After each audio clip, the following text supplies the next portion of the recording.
काम को करो, इसको पूरा करना बहुत जरूरी। धरने में बैठ रहा हूँ, नहीं तो भूख हड़ताल कर रहा हूँ। कभी कभी खाना भी नहीं खाया, किसी का जूट लेके खाया हूँ, कोई वो जो झाड़ू मारता ना उन लोगों से मांग के खाया हूँ। आधा पेट खाना के बिता रहा था, लेकिन कितना दिन आधा पेट खाएंगे।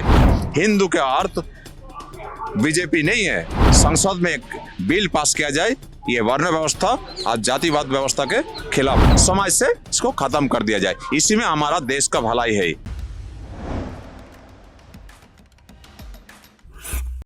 नमस्कार, इस समय मैं मौजूद हूँ जंतर मंतर पर। जंतर मंतर पर प्रतिदिन कोई ना कोई प्रोटेस्ट होता रहता है। वहीं पर जहाँ पर अपनी मांगों को लेकर और केंद्र सरकार से अपनी बातों को रखने के लिए लोग प्रोटेस्ट करते रहते हैं। वहीं पर एक यहाँ पर चाचा जी बैठे हुए हैं और अकेले बैठे हैं यहाँ पे प्रोटेस्ट में। तो हम जानना चाहेंगे इनसे कि ये यहाँ पर अकेले किन मुद्दों को लेकर प्रोटेस्ट कर रहे हैं। वैसे इनका मुद्दा मैं थोड़ा सा आपको, जैसे मैंने ऑफ कैमरा इनसे बात करी, जनजाति और शिक्षा समानता को लेकर ये प्रोटेस्ट यहाँ पे कर रहे हैं। और बाकी पूरा हम इनसे जानेंगे कि ये क्या क्या मुद्दे हैं और क्या क्या बातें यहाँ केंद्र सरकार के आगे रखने आए हैं। चाचा, यहाँ पे आप प्रोटेस्ट आए हो जंतर मंतर पर, दिल्ली पर आप पहुंचे हो, तो डायरेक्ट आप केंद्र सरकार के आगे को अपनी बातें रख रहे हो यहाँ से। तो क्या क्या आपकी बातें हैं, किन किन मुद्दों के साथ, क्योंकि आप प्रोटेस्ट में तो अकेले हो। देखिए, मैं जो ये धरने में बैठा हूँ, मैं यहाँ पर सिर्फ नहीं बैठा हूँ, मैं हिंदुस्तान का हर राज्य में जा रहा हूँ, हर एक प्रांत में जा रहा हूँ जहाँ पर धरने में बैठ रहा हूँ, नहीं तो भूख हड़ताल कर रहा हूँ। जैसे जैसे परमिशन मेरे को सरकारों से मिल रहा है, स्टेट का। ये जो है, ये असमानता का वाहक, भेदभावपूर्ण व्यवस्था, भेदभावपूर्ण वर्ण व्यवस्था, जो हमारे हिंदू समाज के सारे जंजाल का जड़ है। फिर से बोल रहा हूँ, सारे हमारे हिंदू समाज के सारे जंजाल का जड़ वर्ण व्यवस्था और समाज को टुकड़ों में बांटने वाली जातिवाद प्रथा का विरोध में मैं ये मांग रखा हूं केंद्र सरकार के पास कि जो लोगों को संरक्षण दिया गया उनको सर्टिफिकेट के जरिए यथार्थ रूप से चिन्हित करने के बाद संसद में एक बिल पास किया जाए, ये वर्ण व्यवस्था और जातिवाद व्यवस्था के खिलाफ। इसको अलग कहाँ किया जा रहा है? केंद्र सरकार जब से बीजेपी सरकार आई है लगातार, वो भी ये कह रही है कि सभी जाति, सभी धर्म और सभी व्यवस्थाओं को हम एक लेके चल रहे हैं। देश में 140 करोड़ जनसंख्या है जिसको एक समान अधिकार दे रहे हैं। तो इसमें विभिन्नताएं और कहाँ से आ गई? सर, सरकार आते रहता जाते रहता, ठीक है ना। तो सरकार से बात मतलब मेरे बोलने का मतलब है, सरकार आते रहता जाते रहता, तो उस विषय पर हम नहीं जा रहा हूं। मेरा बोलने का मतलब है, हमारा एक ही परिचय है, हम हिंदू है, ठीक है ना। ये असमानता जो वाहक, इसको खत्म किया जाए, क्योंकि यही है हमारा एकमात्र सारे जंजाल का जड़। वर्ण व्यवस्था और ये जातिवाद व्यवस्था के लिए हमारा हिंदू धर्मावलंबी कभी भी संगठित नहीं हो पाते हैं, जिसका खामियाजा समय समय पर हमारा हिंदुस्तान को भुगतना पड़ता है। किससे भुगतना पड़ता है? किससे भुगतना पड़ता है? विभिन्न तरह से भुगतना पड़ता है। इसका जैसे कि बहुत तरह का है, इसका एग्जाम्पल देने के लिए, ठीक है ना। तो आप उसमें मैं लिख के भी रखा हूँ, आप थोड़ा पढ़ भी लेंगे और थोड़ा आगे बढ़ेंगे हम लोग, ठीक है। तो हम जो कह रहे थे, भटक गया मैं भी आपका बातों से, दूसरा क्वेश्चन से, ठीक है। आप पूछिए मेरे से, और दूसरा क्या पूछ रहा था? अगर हम बात करें इस समय की सरकार से, तो वो सभी को एक लेके चल रही हैं। अगर पिछली सरकार की बात करें, वो भी यही कहती है कि हम सबको एक लेके चल रहे हैं, क्योंकि सारा देश हमारा परिवार है। मैं क्या कह रहा हूँ, जैसे 8 मई वर्षों 1955 को पूर्ववर्ती सरकार ने हिम्मत कर अस्पृश्यता व्यवस्था को खत्म किया था, इसी तरह से संसद में एक बिल पास करके इस भेदभाव को, सारे भेदभावपूर्ण व्यवस्था को खत्म कर दे। ये हमारा संस्कृति कैसे खत्म हो जाएगी? अगर संस्कृति नहीं होगी तो देश जो अलग अलग संस्कृतियों से जाना जाता है, 50 संस्कृति से मिलकर से एक भारत बनता है, तो वो खत्म कैसे हो सकता है? ये संस्कृति नहीं है। हाँ। ये एक मतलब ये कोई धार्मिक आचरण नहीं है, ये जस्ट एक सामाजिक व्यवस्था है, ठीक है। उस वक्त हमारे समाज को जरूरत पड़ा था, इसीलिए इस भेदभावपूर्ण व्यवस्था को मजबूती प्रदान करने के लिए हमारे विभिन्न धर्मग्रंथों में जुड़ा गया था।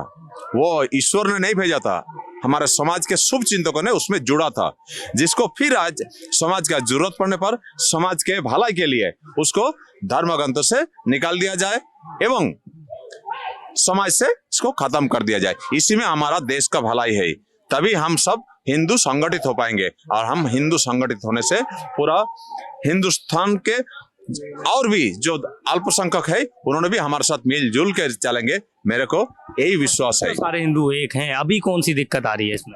सर ऐसा बात नहीं है, मुंह से बोलना एक है लेकिन दिल से कुछ और ही है। ये हमारा देश के लिए अच्छा नहीं है। आप अलग अलग सोच रहे, लेकिन मैं देखिए किसी सरकार के खिलाफ नहीं हूँ, मैं किसी जाति के खिलाफ नहीं हूँ, धर्म के खिलाफ नहीं हूँ, मैं किसी राजनीतिक दल के खिलाफ नहीं हूँ। मेरा कहना है सिर्फ देश के लिए। सरकार आते रहता जाते रहता, हिंदू के अर्थ बीजेपी नहीं है। चलिए मैं ये भी बोल दिया, हिंदुत्व के अर्थ बीजेपी नहीं है, ठीक है। जो भी सरकार हमारे हिंदुओं के लिए अच्छा काम करेंगे, जो राष्ट्रीय मुद्दे पर काम करेंगे, हमारे हिंदू धर्मावलंबी उसी को वोट देते रहेंगे। जैसे कि आज के सबसे बड़ा मुद्दा है ये जनसंख्या। ये मैं नहीं बोल रहा हूँ, मैं हिंदुस्तान में सुन के आया हूँ।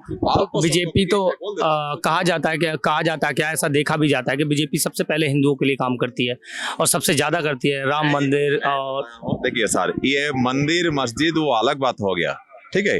मंदिर मस्जिद का लड़ाई में ही सब कुछ भला होंगे ऐसा नहीं है। जो आम जनता है उनके बारे में सोचना, क्योंकि पहले आम जनता क्या करता था, 10,000 पेमेंट था तो आज भी 10,000 पेमेंट है, इसको बढ़े नहीं है।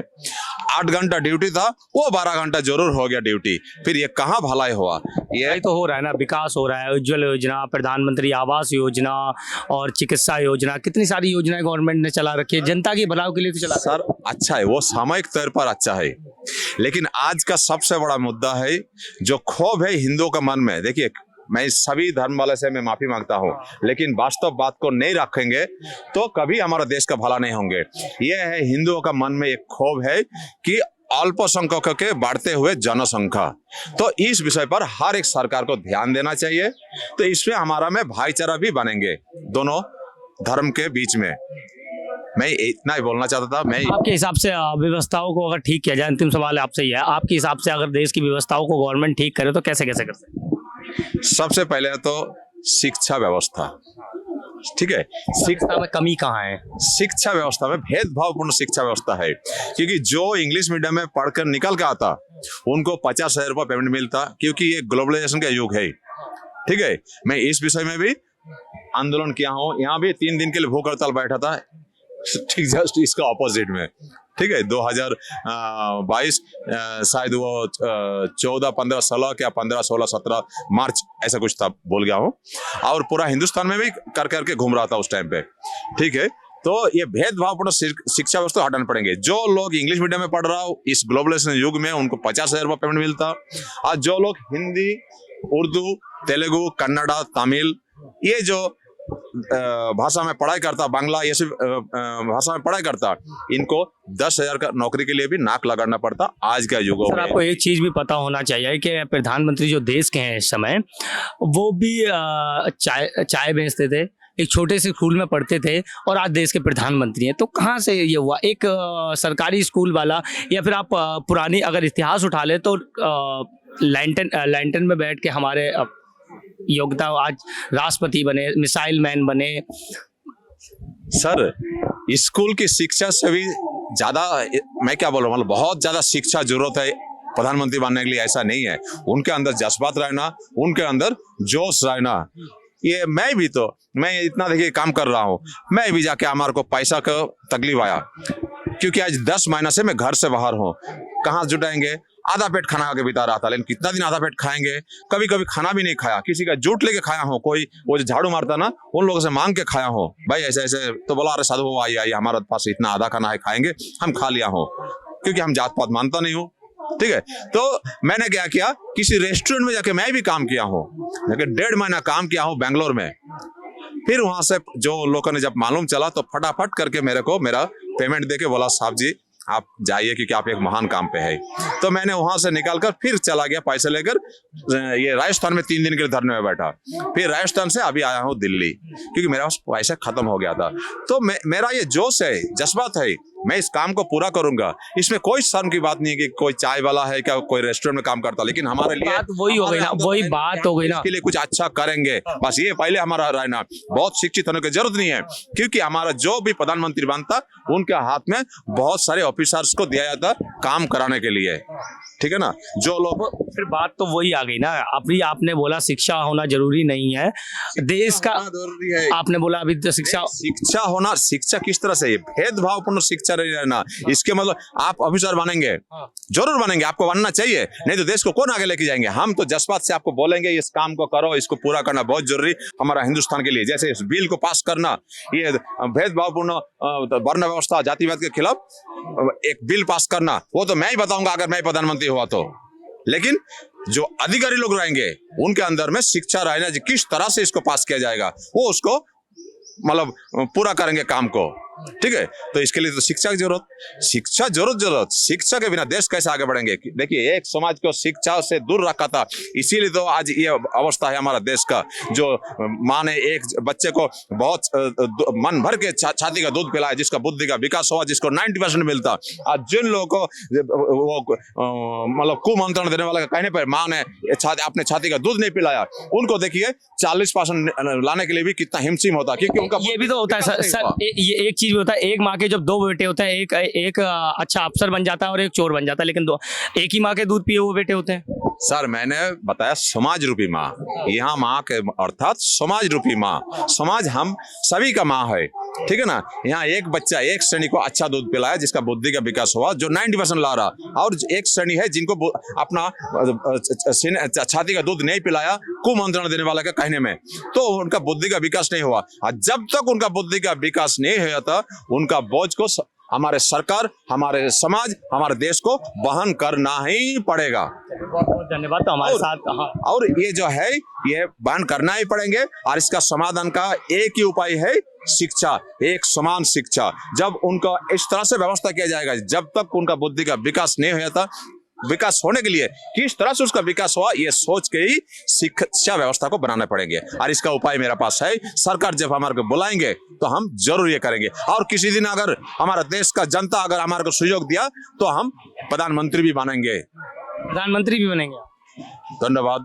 जय हिंद, संविधान जिंदाबाद, जय भीम, जय श्री कृष्णा। बहुत बहुत धन्यवाद। तो हमारे साथ यहाँ पे जंतर मंतर पे एक व्यक्ति थे जो जहाँ धरना प्रदर्शन कर रहे हैं, जिनका साफ कहना है कि शिक्षा व्यवस्था एक होना चाहिए, जातिवाद हटना चाहिए देश में, और सारी व्यवस्थाएं एक होना चाहिए। मैं अजीत शाह, आप देख रहे हैं जर्नी टाइम, चैनल को लाइक से सब्सक्राइब जरूर करिए। धन्यवाद।